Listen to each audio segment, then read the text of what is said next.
Na kusalimu asubuhi ya leo, mpendwa na rafiki yangu.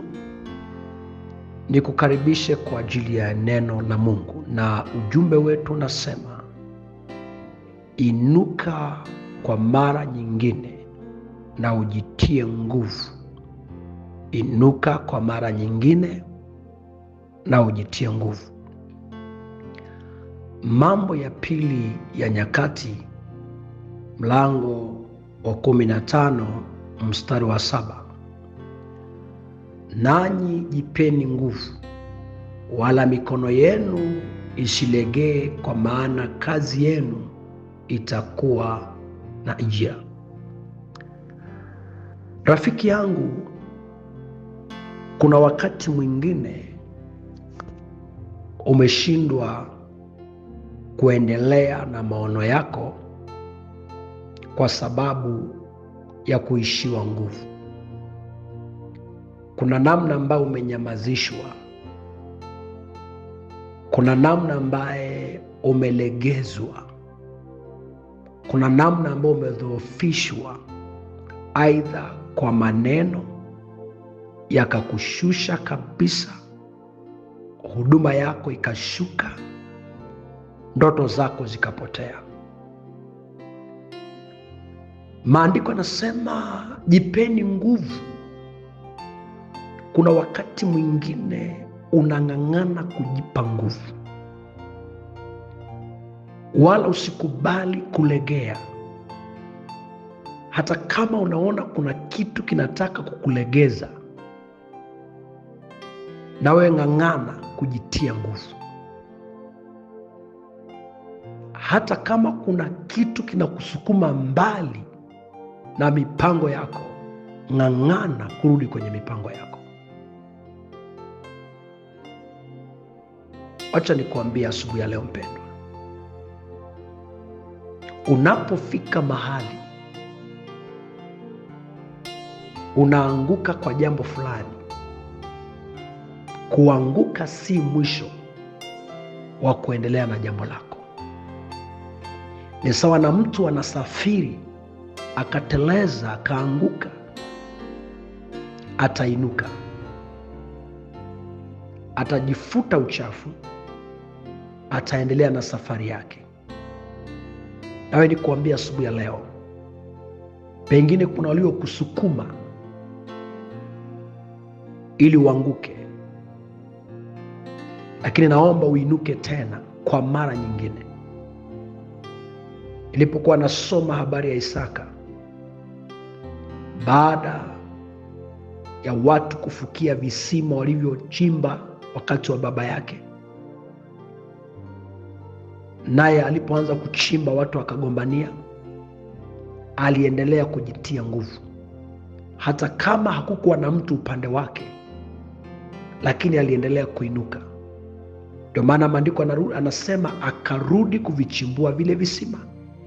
Kwa mpendwa, naomba urudi. Ayamkini ulikuwa na biashara ikaanguka, Mungu akupe neema ya kuinuka tena kwa mara nyingine. Ukiangalia ule kitabu cha Samuel wa kwanza mlango wa 30 mstari wa 6, anasema naye Daudi akafadhaika sana kwa sababu ya watu waliokuwa wakisema apigwe, kwamba apigwe kwa mawe, kwa maana nafsi zao watu. Kuna namna watu waliinuka wakisema Daudi apigwe kwa mawe, lakini mstari unaendelea sema, lakini Daudi akajitia nguvu katika Bwana Mungu wake. Nami asubuhi ya leo naomba inuka kwa jambo ulikuwa unafanya na ujitie nguvu. Na unapojitia nguvu, kuna watu Mungu atawainua, watakushikilia. Ingawa Musa aliinua mikono yake, na alipokuwa analemewa, Mungu aliwainua watu walioshikilia mikono yake, naye akajitia nguvu ingawa amechoka. Nami nikuambia asubuhi ya leo, Inuka kwa mara nyingine. Inuka kwenye maono yako, kwenye mipango yako. Inuka kwenye ndoto ulio nayo. Yamkini umekaa muda mrefu chini, lakini nenda kainuke kwa mara nyingine, maana Mungu atakutia nguvu. Ukisoma ile Mambo ya Nyakati tena ya kwanza mlango wa 22 mstari wa 19, anasema basi sasa jitieni moyo na nia ya kumtafuta Bwana Mungu wenu. Inukeni basi, kwamba Mungu anachotaka kuona kwako ni wewe kuinuka, kuchukua hatua ya kuinuka, ili akushike mkono.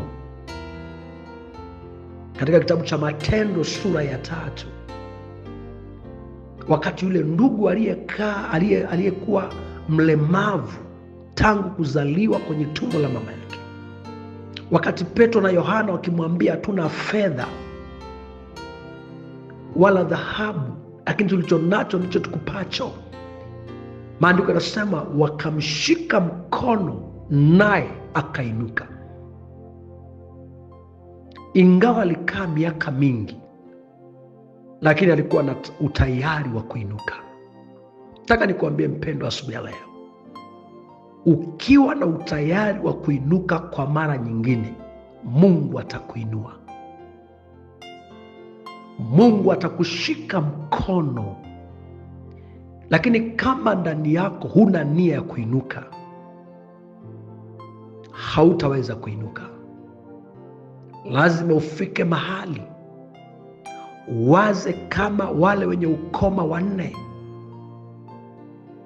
waliosemezana wakasema tunakaa hapa tufe na njaa, hata tukienda mjini nako kuna njaa. Wakachukua maamuzi ya kuinuka pale kwenye kambi, wakaenda kwenye kambi ya Washami wakiwa na maamuzi ya kwamba wakituhifadhi hai sawa. Wale wenye ukoma 4 wakasababisha ukombozi, wakasababisha neno la nabii Elisha lipate kutimia. Mpendo ambao umekaa umeshindwa kuinuka kwa mara nyingine, yamkini kuna unabii unahitajika kutimizwa baada ya wewe kuinuka. Pengine kuto kuinuka kwako kwa mara nyingine imezuia mambo mengi. Nataka nikuambie utukufu wako kuinuka ni mkubwa kuliko ule utukufu uliokuwa nao. Mungu akusaidie pate kuinuka kwa mara nyingine na kujitia nguvu. Baba yetu na Mungu wetu, ninaomba kwa sababu ya mtoto wako ambaye amekaa chini katika maono yake na katika mipango yake, naomba umuinue kwa mara nyingine. Mpe neema ya kujitia nguvu ili uonekane kwa namna ya pekee kwenye maisha yake. Kwa jina la Yesu Mungu aliye hai nimeomba, amen. Ni rafiki yako Mwalimu Bishop Daniel Mathew